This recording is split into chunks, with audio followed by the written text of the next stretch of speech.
ایک سوال یہ بھی ہے کہ مفتی صاحب،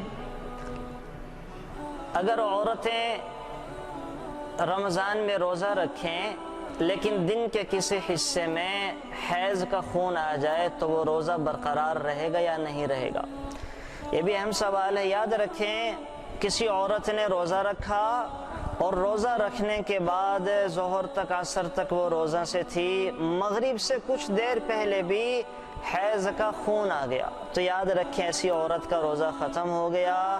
اب اس روزے کی وہ قضا کریں گے، ان کا اس روزے کا اعتبار نہیں ہوگا۔ سورج غروب ہونے سے اگر کچھ دیر پہلے بھی بلیڈنگ شروع ہو جاتی ہے تو وہ روزہ عورتوں کا ختم ہو جاتا ہے، اس روزے کی قضا کرنی پڑے گی، وہ روزہ درست نہیں ہوگا۔ Thanks for watching.